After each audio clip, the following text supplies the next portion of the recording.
Que tudo dê certo hoje, que não tenha nenhum pane geral. Bom dia, boa tarde, boa noite para quem está assistindo a gravação e bom dia para todos que estão aqui hoje.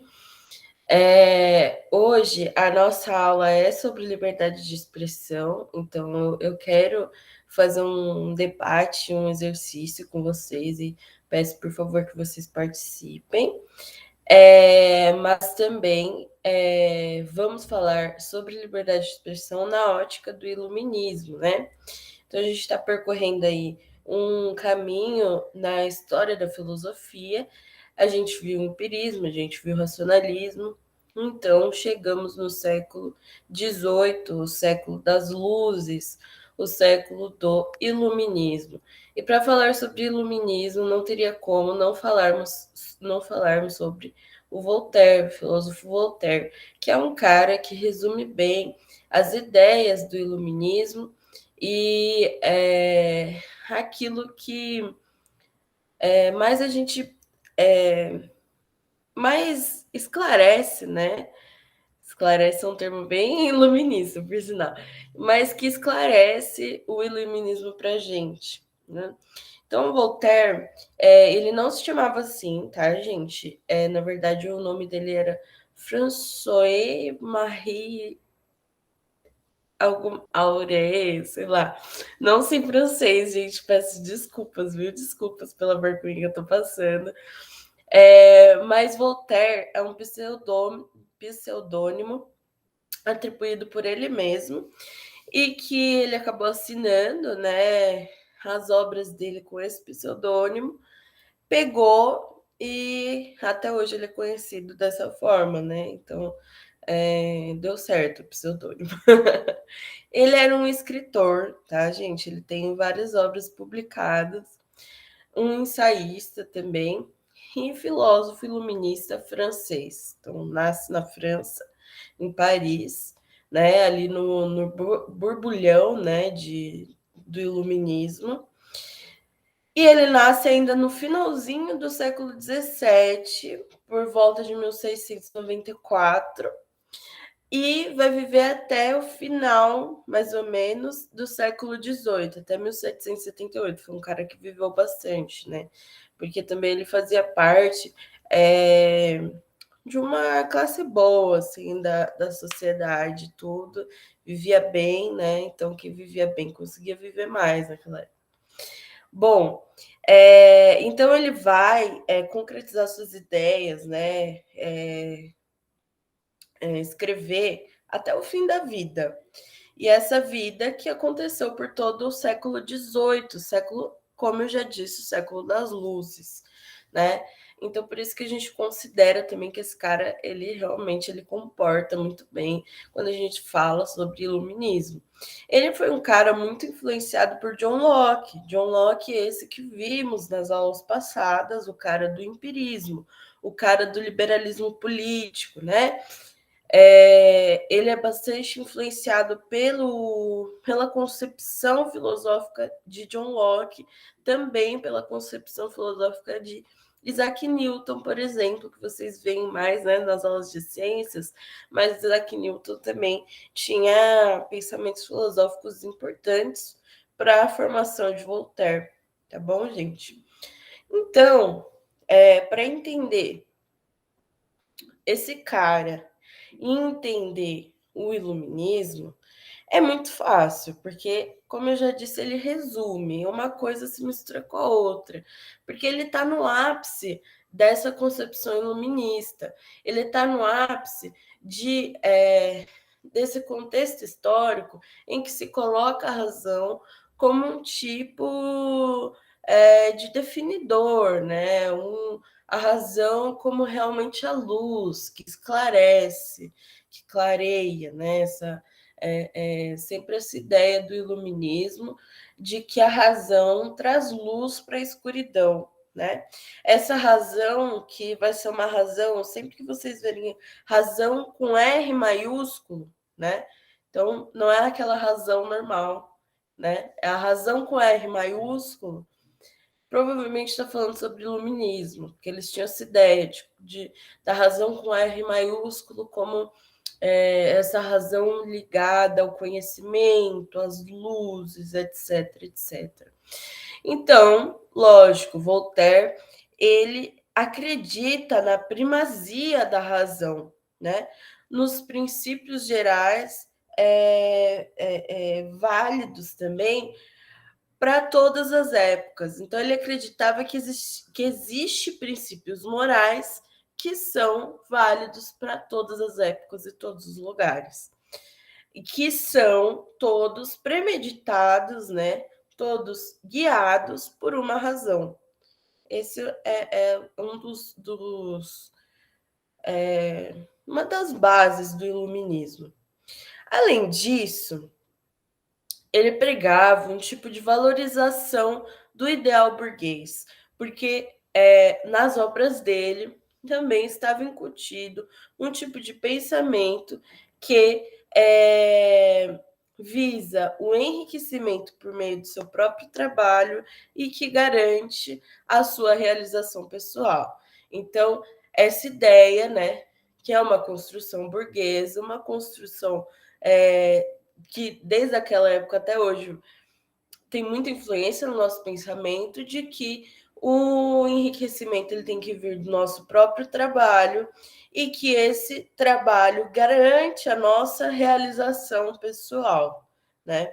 Isso está incutido um pouco em uma obra, em uma narrativa que é super assim referência quando se fala de Voltaire, que se chama o Cândido e alguma coisa, não lembro o resto, mas é o Cândido Nananã, que é justamente uma historinha em que ele utiliza essa narrativa para apresentar as suas principais formas de pensamento que rondam aí o pensamento iluminista, que por muitas vezes se entrelaçava nessa valorização do ideal burguês. Uma coisa nunca está dissociada da outra. Mesmo John Locke era um cara que valorizava bastante esse ideal burguês. Então, tá aí também uma das influências de John Locke no pensamento de Voltaire. A defesa aqui, ó, a defesa do princípio do princípio de igualdade, das liberdades individuais e coletivas, tá? E aqui se assemelha bastante também a John Locke, né? O Voltaire ele já vai ter uma pegada bastante crítica à monarquia absolutista. Porém, o Voltaire ele defende um tipo de despotismo esclarecido. Importante essa palavra, gente. Voltaire, despotismo esclarecido. Então, a ideia de que um déspota que lidere por meio da razão, das luzes, um déspota que seja intelectual, né? Poderia resolver os problemas que rondam aquela sociedade monarquista absolutista da época, né? Então, ele tem essa ideia que foge um pouco de alguns, por exemplo, do pensamento de John Locke, foge um pouco do pensamento de outros da época que eram também iluministas, mas que esse pensamento é um pouco próprio de Voltaire, dessa ideia de um despotismo esclarecido, né? Um despotismo guiado pela luz mesmo. Bom dia, Débora. Bom dia, Débora. Ai, tá chegando mais gente. Ai, que legal. Bom dia, Mabu. Bom dia, Débora. Bom, só para alinhar vocês, a gente está falando sobre iluminismo através do filósofo Voltaire, certo? Para depois falarmos sobre liberdade de expressão, a gente fazer um debate aqui. Recapitulando, eu disse que Voltaire é um cara que faz bastante sentido para que a gente entenda o iluminismo. Por quê? Porque as ideias dele se entrelaçam bastante com as ideias do iluminismo, já que ele vive nesse contexto, né, no século das luzes, no século XVIII, um século é considerado o século do iluminismo, né?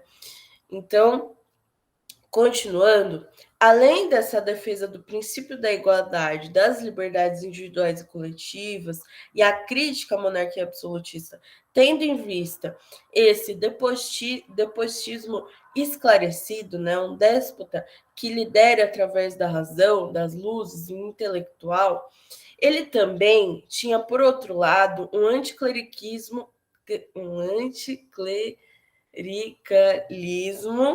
muito grande. É muito difícil essa palavra, gente. Tenta falar para vocês. É bem difícil. Que é justamente a crítica à igreja, a essa política que se entrelaça, né, ao clero e que se entrelaça à igreja. Bom, ele vai criticar isso de uma forma muito interessante. Por quê? Porque ele critica a igreja, mas ele separa igreja de fé. Então, o Voltaire, ele tem uma ideia bastante interessante que geralmente não é tão falada, que a gente sempre lembra de Voltaire pela coisa da liberdade de expressão, pelo iluminismo, não sei o quê. Mas ele foi um cara que também teorizou e filosofou muito sobre a fé, né?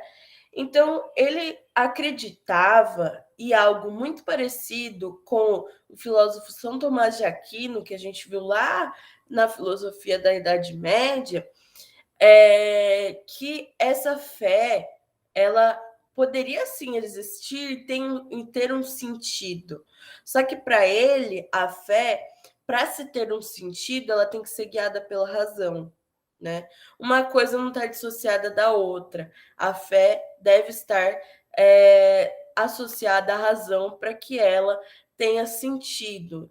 A mesma coisa que vimos, assim, um pensamento, mesma coisa não, um pensamento parecido com o que vimos lá em São Tomás de Aquino. Por quê? Porque São Tomás de Aquino fez um livro inteiro discutindo racionalmente o porquê que Deus existe, o porquê que ele tem fé, o que é a fé. Então, ele teorizou, racionalizou a fé. Uma coisa bastante diferente do que Voltaire está aqui defendendo. Para se ter fé, precisa ter uma fé guiada pela razão. Então, entender racionalmente quais são, né? E através do conhecimento, através das luzes, o que é essa fé. Então, vejam aqui uma separação. Ele não está atacando a fé. Inclusive, esse é um ponto muito interessante e muito assim interessante até mesmo para a nossa época, conversa bastante com a nossa época.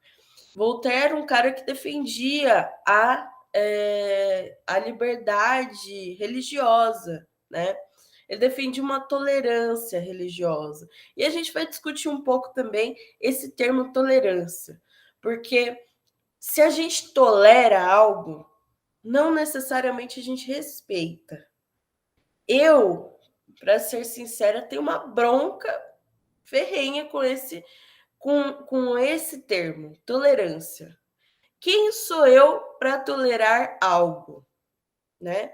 Queria que vocês também se fizessem essa pergunta. Quem somos nós para tolerar algo? Eu acho que certas coisas realmente devem ser intoleráveis. Porém, tolerar algo se colocar em um patamar, em um degrau assim muito acima para você tolerar alguma coisa. Eu acho que a gente tem que respeitar mesmo, né?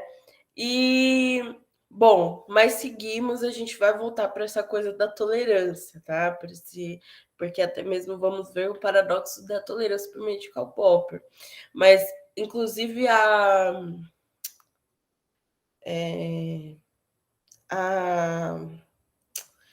eu esqueci o nome. Meu Deus.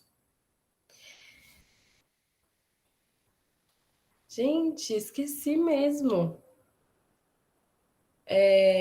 Do tempero drag. Gente, vocês lembram do tempero drag? Esqueci, gente do céu. Nossa, esqueci totalmente o nome. Não tá me vendo. A Rita. Ai, muito obrigada, Bruno. A Rita. Isso, exatamente, a Rita. Muito obrigada.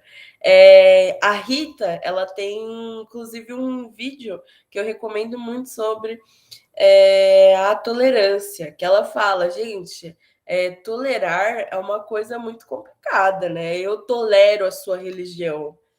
Tipo assim, se você tolera, você não respeita. Eu tolero a sua sexualidade. Se você tolera, você não respeita. E quem é você para tolerar alguma coisa, né? Então, ela tem um vídeo muito interessante, eu recomendo para vocês, para pensar mais nessa questão também, mais aprofundadamente, até porque ela, enfim, é muito mais inteligente que eu, ela articula isso muito melhor que eu.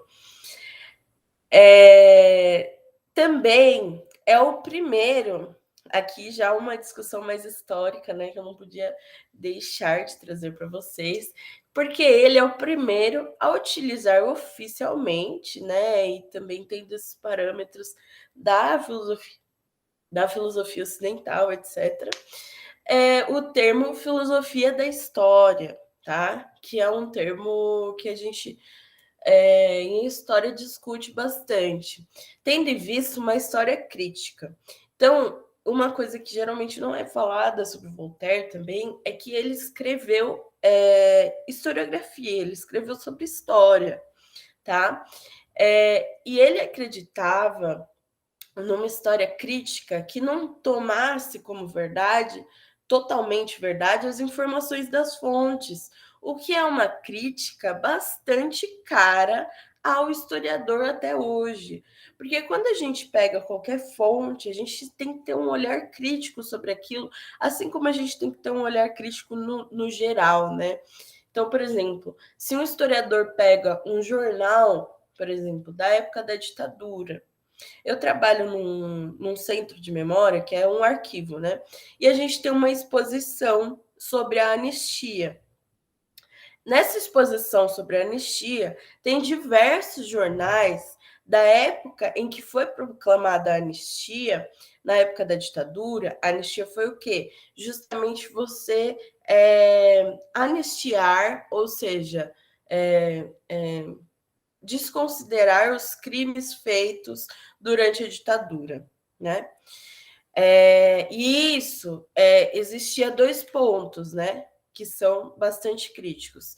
Existia a anistia daqueles que foram considerados criminosos pela ditadura por exemplo, serem homossexuais, serem comunistas, ou, na verdade, não ter ligação nenhuma com política, mas por, sabe, perseguição, não sei o quê, acabava sendo preso, não sei o quê.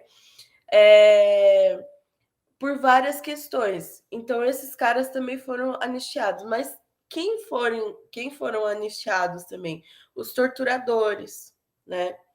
Os políticos que, enfim, estavam ligados a esses esquemas de tortura, os políticos faziam esse tipo de política que pregavam isso, etc, etc. Esses caras também, eles não foram presos.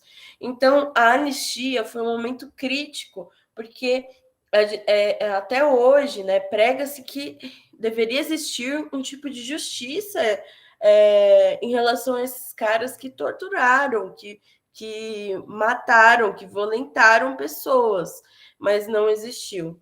Né? A política da anistia veio como um apagão, né, desses crimes feitos. E aí, nessa exposição, existem jornais que falam tanto a favor da anistia como contra a anistia. Jornais que são mais à direita, mais à esquerda e mais a centro político. E quando o historiador olha para esses jornais, ele tem que ter uma crítica, né? Um pensamento crítico de olhar para esses jornais e pensar, tá?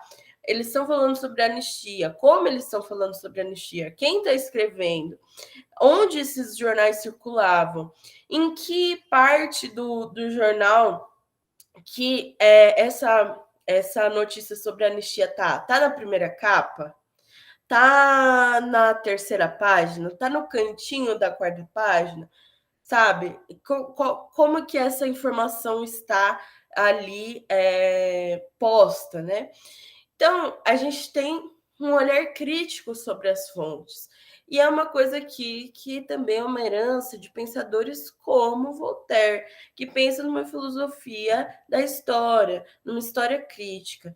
Então, ele também se preocupou, né, em definir o que é história, ele se preocupou em definir o que é ciência também, né? Porque a ciência e o iluminismo, eles andavam juntos ali.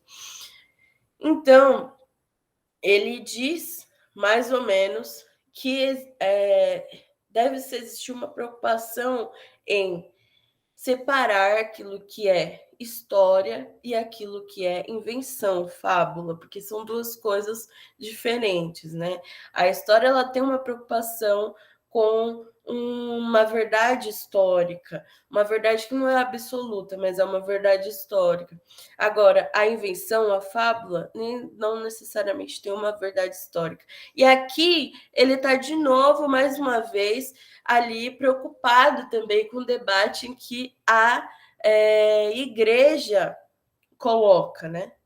Por quê? Porque a igreja, ainda mais nessa época, popularizou muito a história universal, que seria a história ligada à história de Jesus, a história de Moisés, etc, etc, que é a história que hoje a gente conhece como a história da Bíblia, mas se tinha como uma história universal, né, nessa época moderna.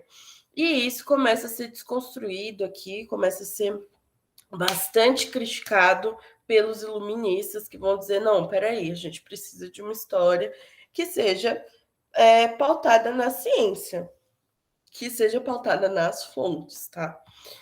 Ele preocupou-se, então, bastante com as questões históricas e escreveu historiografia com rigor às fontes, tá bom?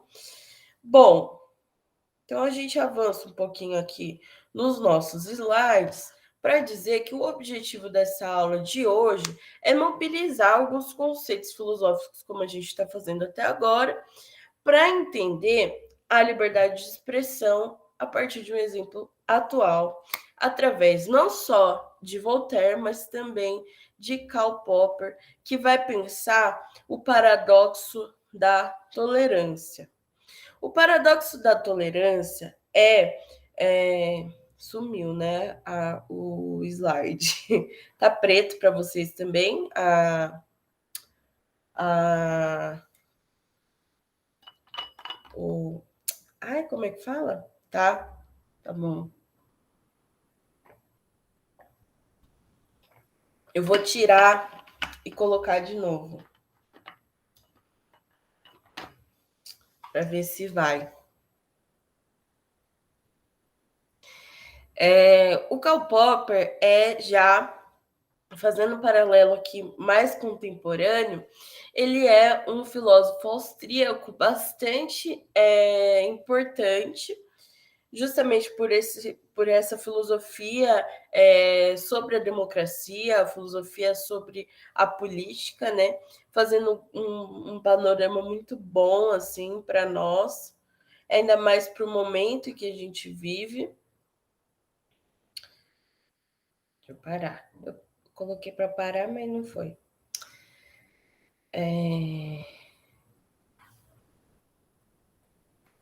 Aí não aparece o negócio, meu Deus.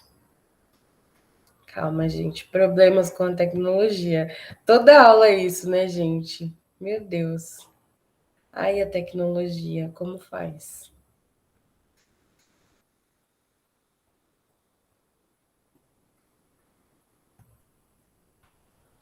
Só para deixar claro. Ah, ficou preto de novo. Estava aparecendo. Deus.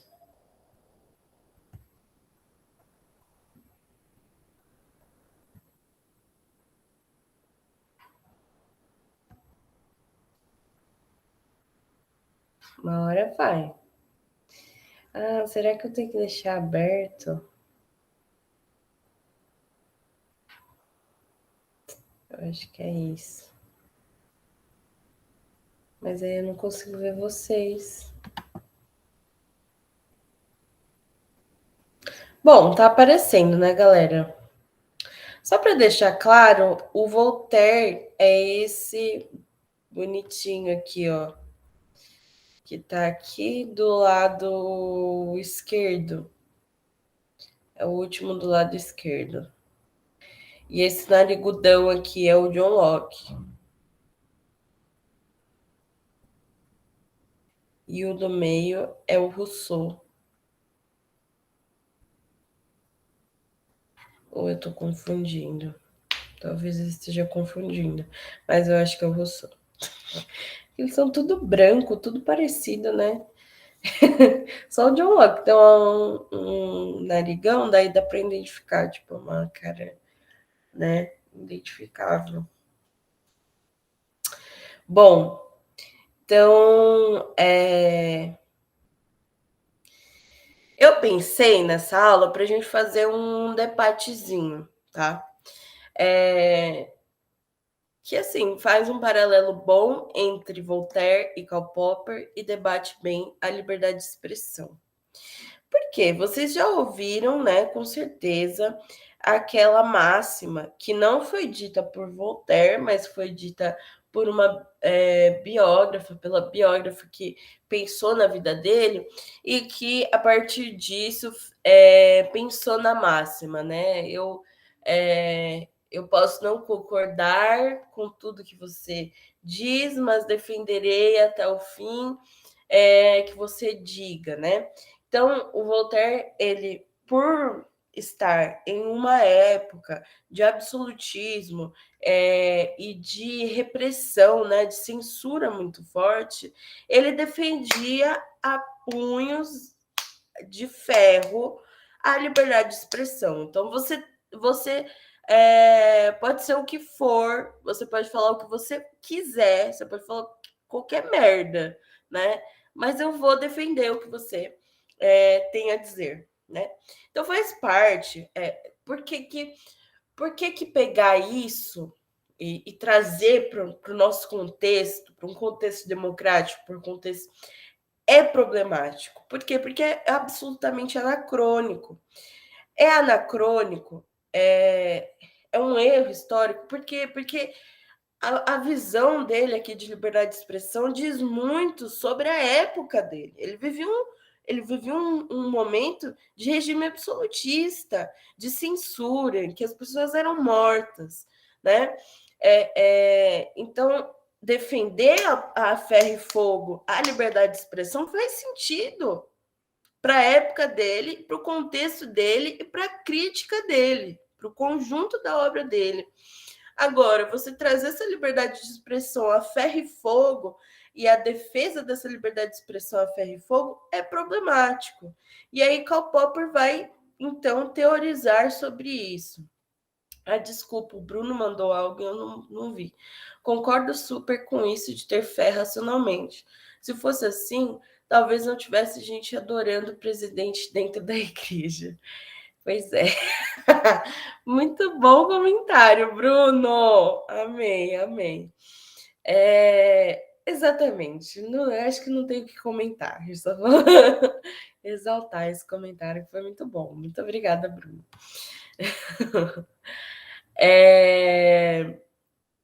Então,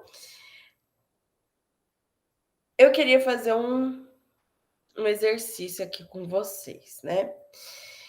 Há alguns dias atrás, em entrevista realizada em um podcast, o debate, alguns dias atrás, assim, né? Faz um tempo que aconteceu isso, mas é um bom exemplo de algumas coisas que estão ocorrendo e que estão dentro do nosso debate cotidiano, né? Dos nossos pensamentos cotidianos. E que podem ser mobilizados através desses dois autores. Então, um podcast, o debate sobre o Partido Nazista foi levantado e Bruno Ayub, homem de 31 anos, mais conhecido como Monark, defendeu, junto ao parlamentar Kim Kataguiri, a legalidade do Partido Nazista no Brasil com a seguinte afirmação, vejam, abre aspas, pelo amor de Deus, nazista tinha que ter o partido nazista, reconhecido por lei.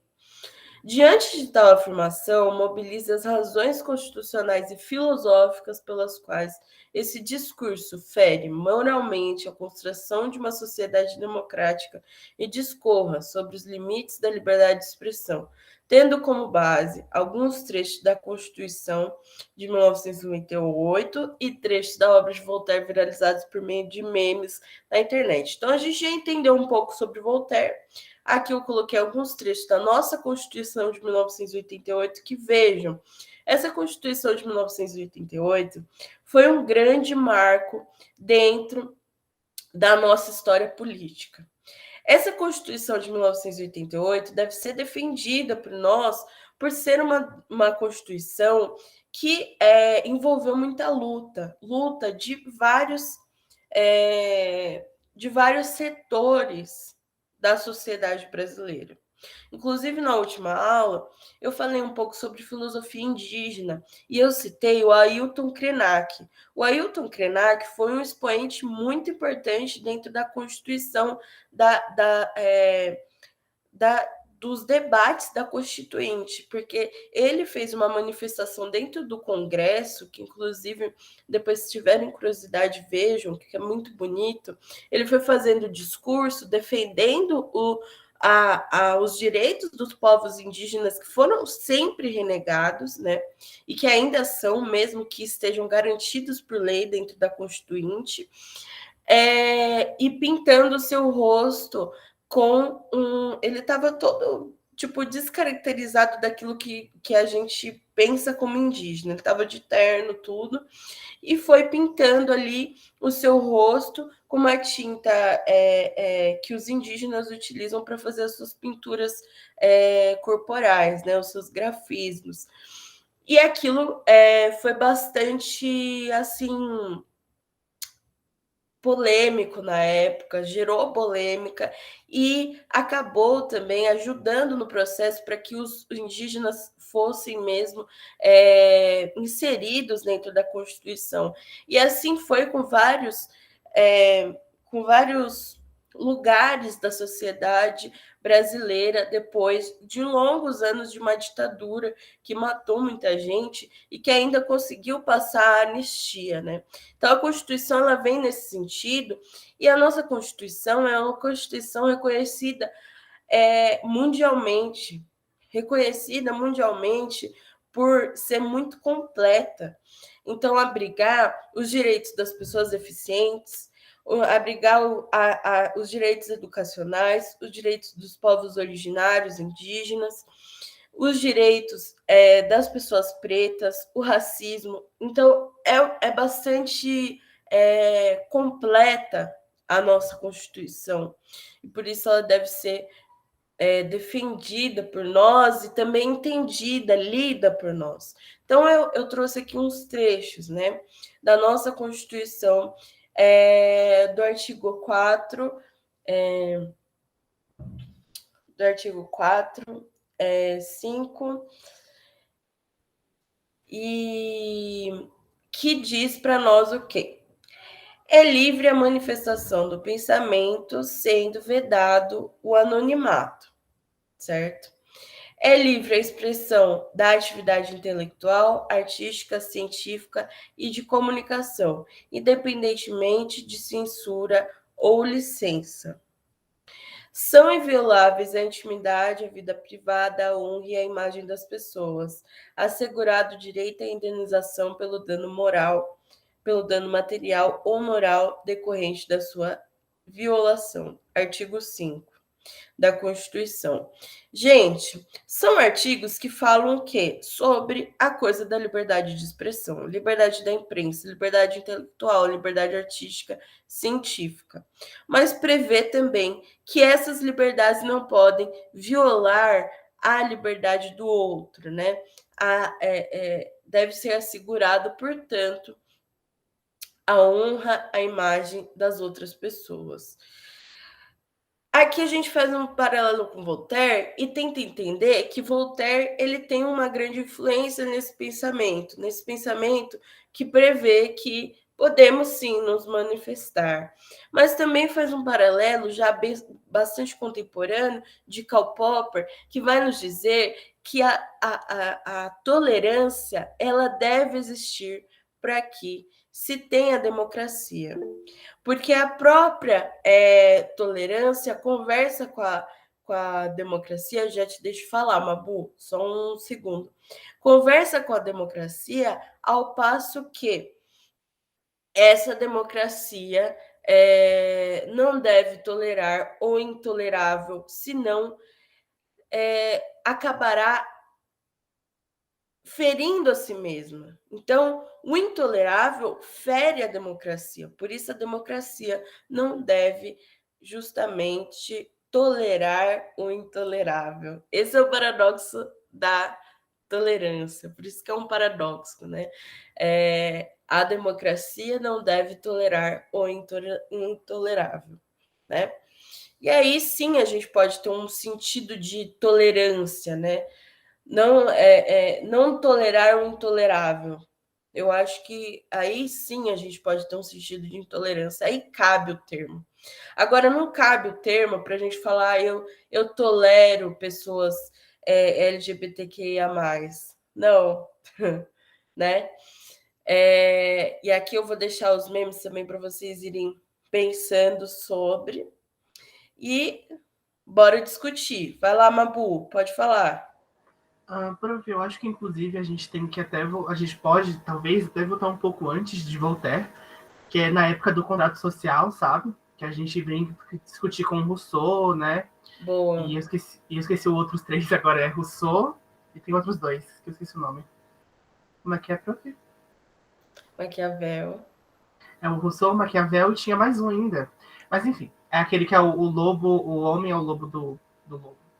Enfim, Esse é Rousseau.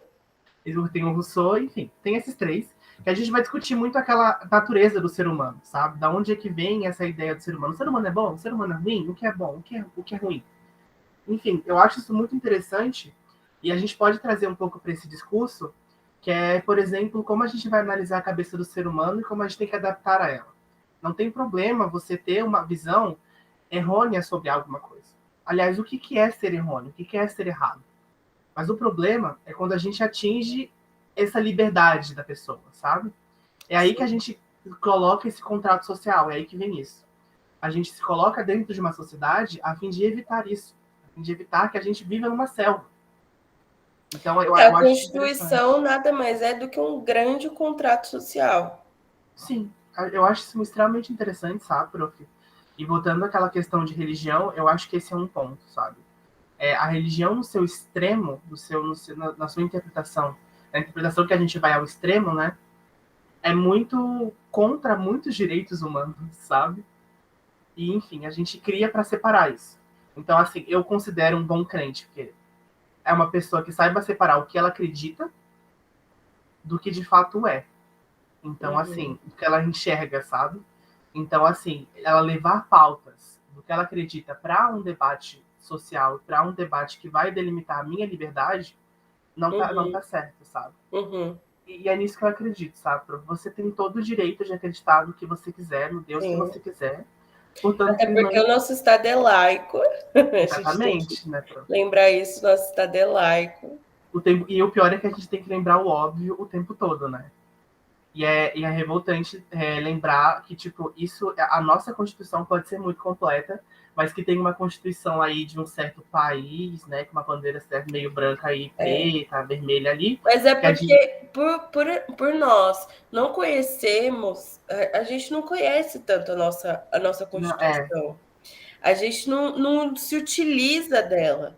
Ela é um sim, instrumento político e a gente não se utiliza dela. Até por isso que eu quis retomar isso com vocês, né? Trazer a Constituição para jogo. sim, Gente, a gente não só lutou para que essa Constituição esteja vigente, como a gente tem que lutar para que ela realmente faça sentido no nosso cotidiano, tenha consequência no nosso cotidiano, que sejam garantidos os direitos previstos na Constituição, né? Pois é, prof. E, bom, como nem toda lei ela é perfeita, ou nem toda, nada na vida é perfeito, a nossa Constituição ainda prevê mudanças nela própria. Eu acho isso maravilhoso. Como a gente tem pontos na nossa Constituição que eu não vou saber dizer direito, porque eu preciso estudar mais, que ela pode se reformular o tempo todo, sem estar mudando ela por inteiro, sabe? Uhum. Ela é muito moldável, ela é muito boa de ser debatida ali dentro de um meio político. Eu acho isso muito legal da nossa Constituição aqui. Sim. É. Muito bom, muito bom. Muito bom. E aí eu queria ir para a segunda atividade, de entender como é possível que esse tipo de discurso seja dito de forma pública, tendo em mente o paradoxo da tolerância de Karl Popper, visto, né, agora em sala de aula. Então, vamos pensar os efeitos do discurso na política e na moral cotidiana. Como isso pode ser também observado nas redes sociais. Então, o cara, ele chegou num podcast, numa rede social, que chega a muitos lugares, ele tem consciência de que isso chega a muitos lugares, e ele se sente à vontade de defender um partido nazista, né?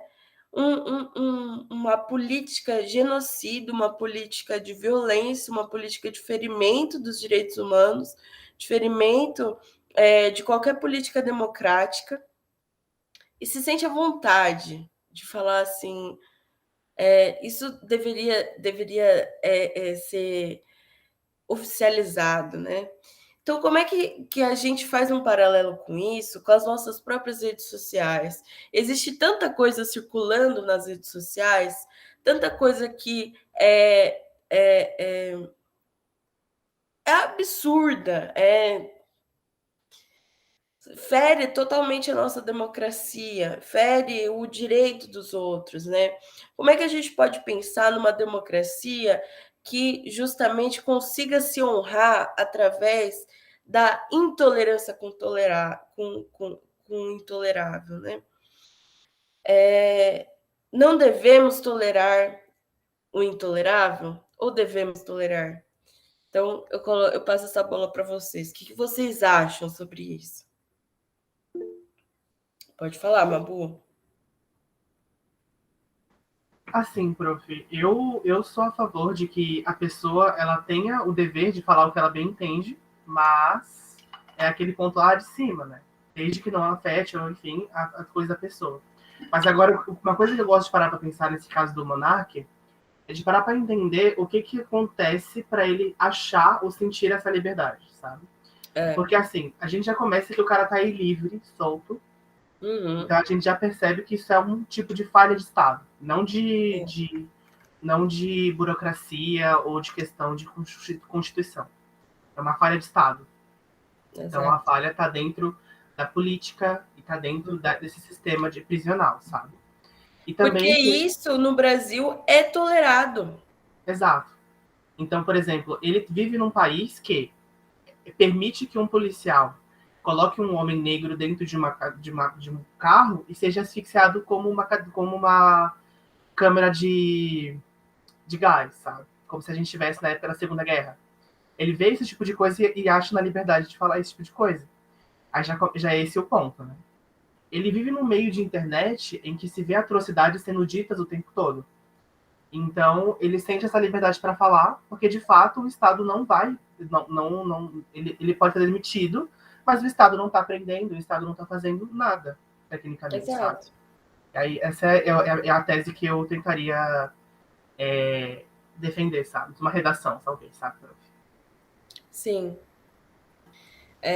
A intolerância, ela tem uma certa impunidade, né, no Sim. Brasil.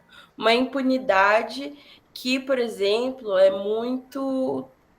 E isso está sendo muito discutido, né? provavelmente, com certeza, vai cair em alguma prova, não sei se se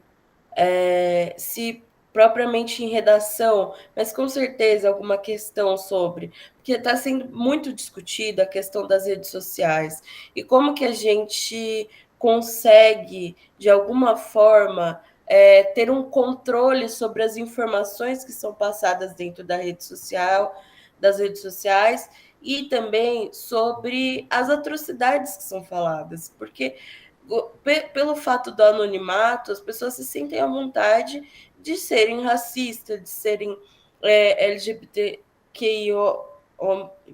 mais fóbicas, e proferirem todo tipo de intolerância, de discurso fascista, de discurso que fere a existência do outro nas redes sociais, pelo anonimato e etc. Então, os intelectuais que pensam sobre isso têm pensado muito como estabelecer um tipo de, por exemplo, de lei, né, que compreenda essas redes sociais, que é algo muito novo, que a gente está tentando entender e tudo, mas que a gente precisa de uma lei, a gente precisa de um contrato. Além disso, a gente precisa com que, de alguma forma, essas pessoas sejam identificadas. Porque a partir do momento que você não está sendo identificado, como é que você vai ser caçado? No caso aqui que a gente está falando, é um caso de impunidade mesmo, porque o cara deu a cara a tapa. E ele já falou outras atrocidades ridículas que já deveria terem sido punidas há um tempo, né? É como o Bruno falou, muito bem falado, muito bem falado. É Bock, quero nem saber, voador e nazifascista, até sorte que a vira vida. Eu amei. E só uma coisa que eu queria trazer uma. Antes de você falar, Mabu, rapidinho. Eu queria trazer. O Karl Popper ele fala sobre esse paradoxo no livro dele A Sociedade Aberta e os Seus Inimigos, tá? E aí ele vai falar uma frase aqui que eu queria ler para vocês, tá? A tolerância, abre aspas, a tolerância ilimitada deve levar ao desaparecimento da tolerância. Então, a tolerância ilimitada, a tolerância demais, leva ao próprio desaparecimento da tolerância. Se ampliarmos a tolerância ilimitada, mesmo para aqueles que são intolerantes, se não estamos preparados para defender uma sociedade tolerante contra o ataque do intolerante, então o tolerante será destruído e a tolerância com ele. Então, o que ele está querendo nos dizer? Se a gente amplia demais essa tolerância e a torna ilimitada, mesmo aqueles que são intolerantes, né, eles não estarão prontos para defender uma sociedade tolerante contra o próprio ataque do intolerante. Então, enfim, é complexo de entender, mas no fim, o que ele está querendo dizer? Se tem tolerância demasiada, tolerância ilimitada, a tolerância ela se torna o próprio veneno, né? Ela se torna suicida, basicamente. Ela se torna suicida. Ela acaba por si mesma, por ser limitada demais. Pode falar, Mabu, depois eu vou ler. Eu vou ler o que o Bruno escreveu. Eu só queria comentar um podcast que eu ouço. É sobre terror, mas acabou indo para um. Mas eles estavam falando sobre bruxaria. E acho que acaba emendando com algum outro assunto que você já falou em outras aulas, sabe, Pro? Uhum. Que era que, tipo assim, nesse caso, dentro dos livros da época e tal, eles colocavam. Se a mulher era bruxa, ela era presa. Se a mulher delatava uma outra mulher de ser bruxa, ela não era uma boa anfitriã, ela era uma fofoqueira. Então sempre dava um jeito de enrolar a mulher como um ser do capeta, sabe? Uhum. E aí, por exemplo, aí a gente traz pro cenário atual, sabe? para quem que é essa lei, sabe? Porque, por exemplo, se um homem negro, ou um homem gay, ou um homem, ou enfim, se ele é a favor de quem é contra ele é ruim. Se ele Sim, é contra, ele também é ruim. Então, tipo assim, o monarca ali, ele é um cara, ou ele é um homem, ele é branco e ele é hétero. Ele não tem noção de nada do que acontece, das coisas que ele fala, e essa lei não chega para ele. Agora, por exemplo, vamos colocar o monarca como uma mulher preta, se falasse uma coisa dessa. Ela uhum, provavelmente seria julgada por todos os cantos do mundo, sim, seria presa, seria açoitada, até ir morta, uhum, sabe? Então, assim, sempre eles sempre vão dar um jeito de antagonizar quem é a minoria. Agora, quando a maioria, ou pelo menos quem tá no poder, né, fala umas atrocidades dessa, é visto como bonzinho, como inocente. Ah, ele falou porque ele tá brincando, ele é brincadeira, gente. Passa pano, sim, entendeu? sim. Importante esse levantamento, importante. É a desigualdade, né, no nosso sistema criminal, no nosso sistema constitucional, que não existe, na verdade, no sistema constitucional, porém, no sistema criminal existe. O Bruno mandou um textão, hein? Vou ler. Amo, que vocês vão no textão, falam bastante. Esse tipo de coisa sempre existiu na verdade. Brasil é um país racista, homofóbico e etc. Gente desse tipo, do monarca, aí tem desde sempre, sim. Mas desde quando um chefe do executivo se posiciona quase que a favor dessas coisas, esse povo se sente acolhido em dizer, fazer esse tipo de coisa. Não tem punição, está sendo encorajado, o que antes era pelo menos reprimido por ser absurdo, né? Enfim, galera, pelo amor de Beyoncé, volta com consciência. Exatamente, gente. A gente deixa o nosso apelo, eu junto com o Bruno, para que vocês votem, para que vocês participem politicamente. Seja na sua rua, seja no seu bairro, seja na faculdade que vocês vão entrar, seja votando conscientemente, votando, sabendo quem são seus candidatos, sabe? Não deixem que outras pessoas façam isso, façam política por vocês. E se vocês, né, não se sentem à vontade com quem está fazendo política, façam vocês mesmos, né? Eu deixo aqui esse apelo para vocês, que são pessoas brilhantes e com certeza dariam bons representantes, ou mesmo represente a si mesmo, votando com consciência e fazendo política no micro e no macro, tá? O Mabu disse: professora, um exemplo dessa morte da tolerância por permitir a intolerância é o próprio nazifascismo, que chega nesse ápice. Exatamente, exatamente. Por isso que isso não pode ser tolerável, porque é a morte da própria democracia. É isso, é um debate que a gente tem que ter também com o tipo de pessoas que, por exemplo, defendem a volta da ditadura, né? Um momento histórico no Brasil em que não se tinha liberdade de expressão. Você era preso pelo seu posicionamento político contrário, e mesmo por não ter posicionamento político.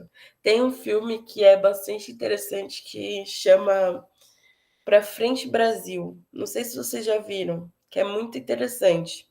Tem no YouTube disponível, eu recomendo. É sobre a ditadura e conta a história de um cara que foi preso e é muito engraçado, assim, porque foge muito do estereótipo que a gente pensa das pessoas que foram presas na ditadura, porque pessoas comuns, normais, que nem se envolviam tanto em política, foram presas também, tá? Foram torturados, e é isso que mostra no, nesse filme, porque a política, a ideologia liberal, neoliberal, né, e essa ideologia que é mais extremada para a direita, ela nos faz acreditar que somente aqueles que são comunistas, são contra o sistema, etc., etc., que foram torturados, que foram, né, os terroristas, né, da esquerda, e etc., etc. E não foi isso, gente. A ditadura, ela é realmente uma morte para a sociedade toda, por completo. Inclusive, no fim da ditadura, quem mais lutou também pelo fim da ditadura foram as mães.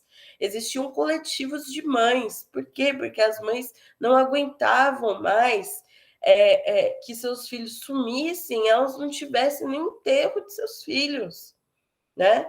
Então, as mães, sejam de periferia ou sejam mães de classe média, foram para a rua, foram para as ruas e se aliaram a outros, a sindicatos, etc., para que mobilizassem, né? Por exemplo, a greve do ABC. A greve do ABC foi uma greve também que teve grande participação das mulheres, das mães, né? Justamente por essa questão, né?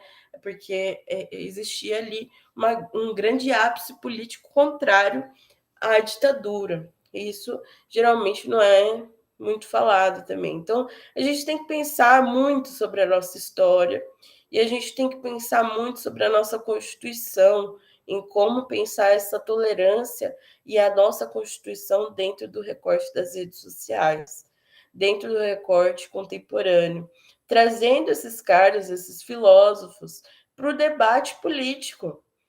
Meu, chega no cara que é bolsonarista que defende essas coisas e fala assim: mas você já ouviu a palavra de Karl Popper?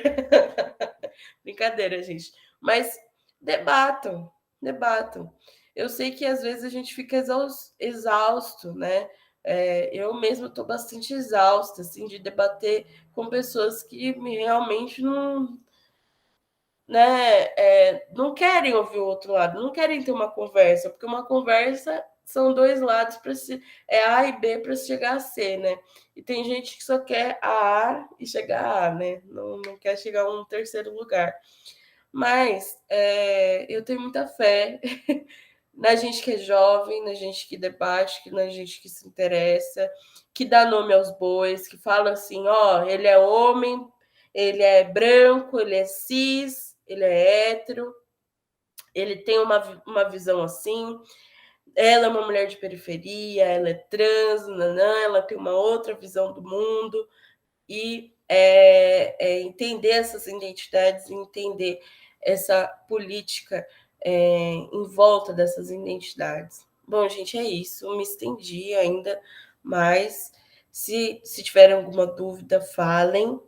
Se tiverem algum apontamento, falem. Esse é o momento. Esse é o momento de vocês.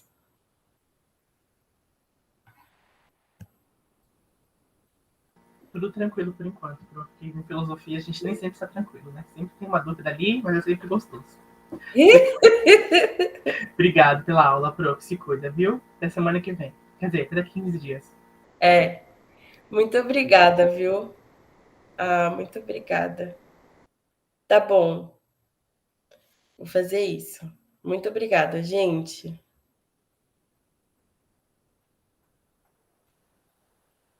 Tchau, até.